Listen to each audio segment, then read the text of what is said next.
বন্ধু, আমাদের মধ্যে বেশিরভাগ মানুষই জলকে খুব সাধারণ জিনিস ভেবে নিই। আমরা মনে করি যখন চাইবো আর যতটা চাইবো জল পান করতে পারবো, কিন্তু এরকম আদৌ নয়। কারণ জলকে দেখতে যতটা সাধারণ মনে হয়, এর কাজ কিন্তু ততটাই অসাধারণ। তাই তো জলের অপর নাম জীবন। জল আমাদের শরীরের সমস্ত অঙ্গকে ঠিকভাবে কাজ করতে আর শরীরের মধ্যে উৎপন্ন হওয়া বিষ জাতীয় পদার্থকে বাইরে বের করতে সাহায্য করে। পেট থেকে শুরু করে ত্বক পর্যন্ত, ওজন বাড়ানো থেকে শুরু করে ওজন কমানো পর্যন্ত, এই সব কাজেতে জল খুবই গুরুত্বপূর্ণ ভূমিকা পালন করে। জল ছাড়া আমাদের শরীর খাবার থেকে পাওয়া পুষ্টিকে শোষণই করতে পারে না। তাই কতটা পরিমাণ জল পান করব আর কখন পান করব সেটা জানা আমাদের জন্য অত্যন্ত গুরুত্বপূর্ণ। সাথে সাথে কিভাবে জল পান করব এটা জানাও খুব দরকার। কারণ এই সব না জানলে আমরা যতই ভালো ভালো খাবার খাই না কেন, আমাদের শরীরের কোনো উপকারই হবে না। তাছাড়া আমাদের নানা রকমের সমস্যার মুখোমুখি হতে হবে, যেমন গ্যাস, কোষ্ঠকাঠিন্য, খাবার পরিপাক না হওয়া, লিভারের সমস্যা, কিডনিতে পাথর হওয়া, আলস্য অনুভব করা, বিভিন্ন চর্মরোগ যেমন অ্যালার্জি, দাঁত, চুলকানি, মুখের মধ্যে ব্রণ, ফুসকুড়ি, white head, black head, oily skin, dry skin, এছাড়া সংযোগ স্থানে ব্যথা হওয়া, শরীরের বিভিন্ন জায়গায় চর্বি জমা হওয়া, খাবারের গুণাগুণ শরীরে না লাগা, মাথা ব্যথা ও মাথা ঘুরানো, মোটা ও পাতলা হওয়া, চুল পড়া, রাতে ঘুম না আসা, এরকম অসংখ্য রোগ জলকে ভুল সময়, ভুল মাত্রায় ও ভুল পদ্ধতিতে পান করার ফলে হতে পারে। তাই আজ আমরা এই ভিডিওতে জানব জল আমাদের শরীরে গিয়ে কি কাজ করে, জল আমাদের কখন পান করা উচিত আর কখন পান করা উচিত নয়, জল কতটা মাত্রায় পান করা উচিত, মানে একদিনে আমাদের কত গ্লাস জল পান করা দরকার। এছাড়া যদি শরীরে জলের ঘাটতি তৈরি হয় তাহলে আমরা বুঝব কি করে, জলকে কোন পাত্রে রাখা উচিত। তাহলে চলুন শুরু করি প্রথম প্রশ্ন থেকে, যে জল আমাদের শরীরে গিয়ে কি কাজ করে। বন্ধু, আমাদের শরীরে 70% জল থাকে। আমাদের শরীরের বিভিন্ন অভ্যন্তরীণ অঙ্গ যেমন পাচনতন্ত্র, কিডনি, লিভার, ফুসফুস, মস্তিষ্ক ইত্যাদি নিজের কাজ জলের সাহায্যেই ভালোভাবে করতে পারে। এছাড়া আমাদের শরীরের বর্জ্য পদার্থকে বাইরে বের করতে এবং কোষকে জীবিত রাখতে জলের ব্যবহার হয়ে থাকে। মল, মূত্র ও ঘামের মাধ্যমে আমাদের শরীরকে পরিষ্কার রাখতে প্রায় 2 লিটার জল প্রতিদিন আমাদের শরীর থেকে বাইরে বেরিয়ে যায়, যেটা পুনরুদ্ধার করাও খুব দরকার। এবার প্রশ্ন ওঠে, যদি শরীরে জলের ঘাটতি হয় তাহলে আমরা বুঝব কিভাবে। শরীরে জলের ঘাটতি হলে শরীর আমাদের বিভিন্ন সংকেত দিতে শুরু করে, যেমন আমাদের পাচন শক্তি দুর্বল হয়ে পড়ে, মুখ শুকিয়ে যায়, মুখের ও শরীরের চামড়া শুষ্ক হয়ে ওঠে, চোখ ভিতরের দিকে ঢুকে যায় আর প্রস্রাবের রং অতিরিক্ত হলুদ হয়ে যায়। এগুলি হলো শরীরে জলের ঘাটতির খুবই সাধারণ কিছু লক্ষণ। এইভাবে দীর্ঘ সময় যদি আমাদের শরীরে জলের ঘাটতি হয়ে থাকে তাহলে তা গম্ভীর অসুখের আকার নিতে পারে। তাই আমাদের প্রতিদিন পর্যাপ্ত পরিমাণে জলপান করা দরকার। এবার প্রশ্ন হলো, একদিনে আমাদের কতটা জলপান করা দরকার, সাথে সাথে জল কেমন হওয়া দরকার, মানে গরম না ঠান্ডা না নর্মাল। বন্ধু, জলেতে 0 ক্যালোরি হওয়া সত্ত্বেও তা আমাদের শরীরকে হাইড্রেট রাখে আর শরীরের নোংরাকে বাইরে বের করে, সাথে সাথে শরীরকে পরিষ্কার আর সুস্থ রাখে। একজন ব্যক্তিকে দিনে কতটা জলপান করতে হবে তার কোনো ধরাবাঁধা নিয়ম নেই। জলের মাত্রা সেই ব্যক্তির শারীরিক অবস্থা, সে যেখানে থাকে সেখানের আবহাওয়া, তার ওজন এবং তার পরিশ্রমের ওপর নির্ভর করে। তবুও একজন সাধারণ মানুষকে দিনে 10 থেকে 12 গ্লাস জলপান করা উচিত। যদি কোনো ব্যক্তি রোজ ফল, সবুজ শাকসবজি, দুধ ও জুস পান করেন তাহলে তার জলপান করার মাত্রা আরও কম হতে পারে, কারণ এই সব খাবার থেকেও তার শরীরে জলের কিছুটা ঘাটতি পূরণ হয়ে যায়। গরমের সময় আমাদের জলপানের মাত্রা বাড়াতে হবে। এছাড়া সেই সব মানুষ যারা অত্যধিক পরিশ্রম করে তাদের সাধারণ মানুষের থেকে বেশি পরিমাণে জলপান করতে হবে। এবার এখানে প্রশ্ন ওঠে, মাত্রা অতিরিক্ত জলপান করলে শরীরের কি কোনো ক্ষতি হতে পারে? তাহলে তার উত্তর হলো হ্যাঁ। প্রয়োজনের তুলনায় বেশি কোনো জিনিসই ভালো নয়, কারণ অতিরিক্ত জলপান করলে আমাদের কিডনির কাজ বেড়ে যায় আর আমাদের রক্তে সোডিয়ামের মাত্রা কমে যাওয়ার সম্ভাবনা থাকে। কিন্তু এই রকম হওয়ার সম্ভাবনা খুবই কম থাকে, কারণ সাধারণত মানুষ এতটা জলপান করে না যতটা জলপান করলে এই সমস্যা হতে পারে। যখন মানুষ একদিনে 4-5 লিটারেরও বেশি জলপান করবে তখন সমস্যা হতে পারে। এবার প্রশ্ন ওঠে, জলকে কিভাবে পান করা উচিত, মানে জলপান করার সঠিক পদ্ধতি কি। আমরা মনে করি যখন খুশি যেভাবে খুশি জলপান করা যায়, কিন্তু এমনটা ভাবা মোটেও ঠিক নয়, কারণ একই জলকে আলাদা আলাদাভাবে পান করলে আমাদের শরীরে আলাদা আলাদা প্রভাব পড়ে। আপনি হয়তো কখনো শুনে থাকবেন, আমাদের থেকে বয়স্ক মানুষেরা বলে থাকে যে দাঁড়িয়ে দাঁড়িয়ে জল পান করা উচিত নয়, এতে আমাদের সংযোগ স্থানে ব্যথা হতে পারে। এছাড়া আয়ুর্বেদের মতে দাঁড়িয়ে দাঁড়িয়ে যে কোনো কিছু পান করলে শরীরে তরল পদার্থের ভারসাম্য নষ্ট হতে পারে, যার ফলে আমাদের সংযোগ স্থানে অতিরিক্ত তরল পদার্থ জমে যেতে পারে, আর বয়স বাড়ার সাথে সাথে সংযোগ স্থানে ব্যথা হতে পারে। এই জন্য জলকে সর্বদা বসে আর এক ঢোক দু ঢোক করে পান করা উচিত। মুখের মধ্যে এক ঢোক জল নিয়ে কিছু সেকেন্ড সেই জলকে মুখের মধ্যে ঘোরান, তারপর গিলে ফেলুন। এমন করলে আমাদের মুখের লালা যা ক্ষারীয় প্রকৃতির হয়ে থাকে তা জলের সাথে গুলে গিয়ে আমাদের পেটের মধ্যে অম্বল বা অ্যাসিডিটিকে দূর করতে সাহায্য করে, সাথে সাথে আমাদের পাচনতন্ত্রকে শক্তিশালী করে তোলে। যদি আপনি তাড়াতাড়ি জলপান করেন তাহলে মুখের লালা ভালোভাবে জলের সাথে মিশতে পারে না। এছাড়া তাড়াতাড়ি জলপান করলে সেই জলকে ফিল্টার করতে কিডনির অসুবিধা হয়।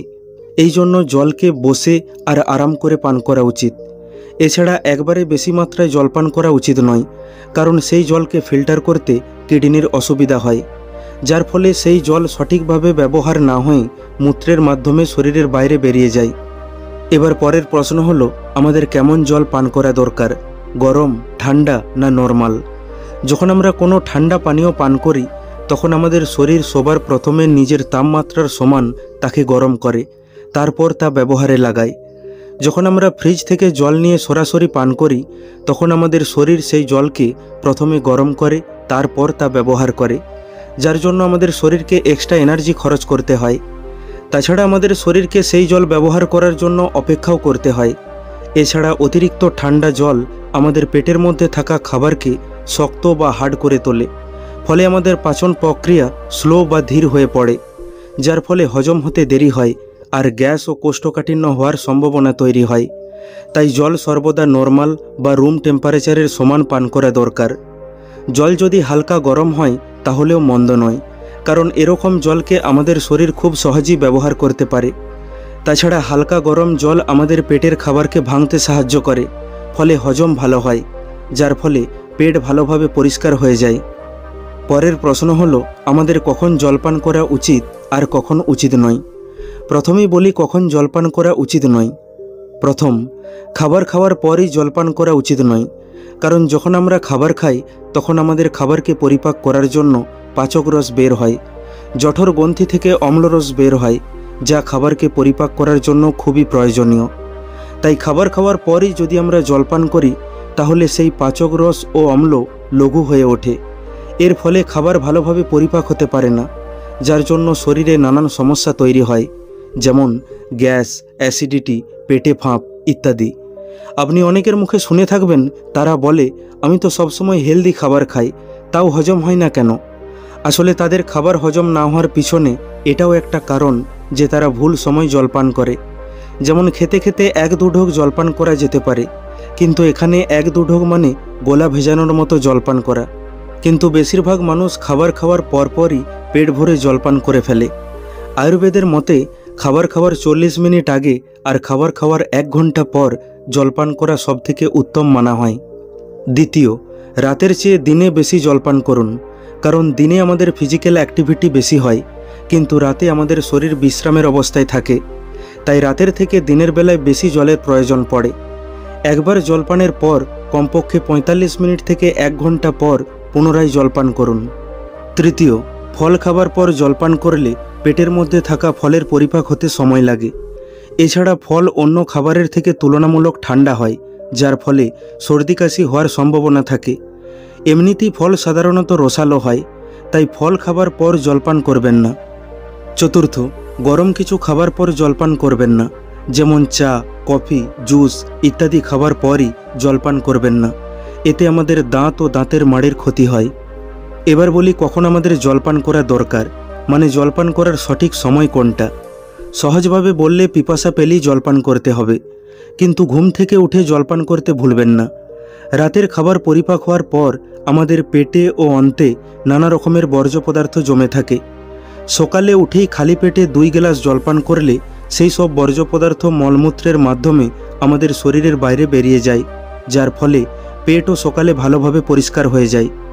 আয়ুর্বেদের মতে সকালের মুখের লালা আমাদের জন্য অমৃততুল্য মানা হয়, যা ক্ষারীয় বা অ্যালকালাইন প্রকৃতির হয়, যা আমাদের গ্যাস, অম্বল ও পেটের জ্বলন ভাব কম করে। এবার শেষ প্রশ্ন হলো, পানীয় জলকে আমাদের কোন পাত্রে রাখা উচিত? পানীয় জলকে আপনি তামা, মাটি ও কাঁচের পাত্রে রাখতে পারেন, কিন্তু কখনো প্লাস্টিকের বোতলে বা পাত্রে রাখবেন না, কারণ এতে প্লাস্টিকের সূক্ষ্ম সূক্ষ্ম উপাদান জলের মধ্যে এসে গেলে তা আমাদের শরীরের ক্ষতি করতে পারে।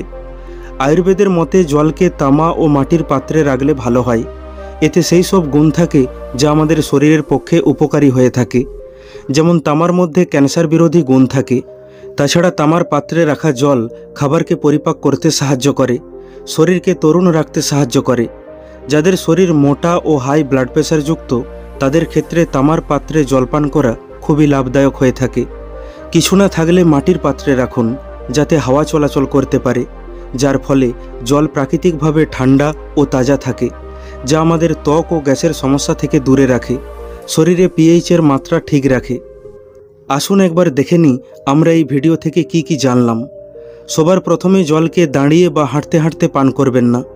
জল সবসময় এক জায়গায় বসে আর এক ঢোক দু ঢোক করে পান করা উচিত। দ্বিতীয়, অতিরিক্ত ঠান্ডা জল কখনো পান করা উচিত নয়। হয় হালকা গরম আর না হয় নর্মাল টেম্পারেচারযুক্ত জল পান করুন। তৃতীয়, আমাদের মনে রাখতে হবে খাবার খাওয়ার 40 মিনিট আগে আর খাবার খাওয়ার 1 ঘন্টা পর জলপান করা দরকার। এছাড়া পিপাসা পেলে তো জলপান করতেই হবে। চতুর্থ, সকালে ঘুম থেকে উঠেই বাসি মুখে 2 থেকে 3 গ্লাস জলপান করা দরকার। পঞ্চম, পানীয় জলকে সর্বদা তামা, কাঁচ ও মাটির পাত্রে স্টোর করে রাখা উচিত। বন্ধু, আমরা যদি এই নিয়মগুলি পালন করি তাহলে আমাদের শরীরের অনেক সমস্যা দূর হয়ে যাবে, সাথে সাথে আপনার খাবারও সহজেই পরিপাক হয়ে উঠবে। আমার পুরো বিশ্বাস এই নিয়মগুলি মেনে চললে আপনি কিছু সময় পরই এর গুণাগুণ অনুভব করতে পারবেন। বন্ধু, আশা করব ভিডিওটি থেকে আপনি কিছু শিখতে পারলেন। ভিডিওটি কেমন লাগলো কমেন্ট করে অবশ্যই জানান। ভালো লাগলে লাইক করে দিন আর আপনজনের সাথে শেয়ার করে নিন। প্রতিনিয়ত এই রকম শিক্ষামূলক ভিডিও পেতে এখনই আমাদের ইউটিউব চ্যানেলটিকে সাবস্ক্রাইব করে নিন। খুব তাড়াতাড়ি ফিরে আসব অন্য একটি শিক্ষামূলক ভিডিও নিয়ে। ভালো থাকবেন। ধন্যবাদ।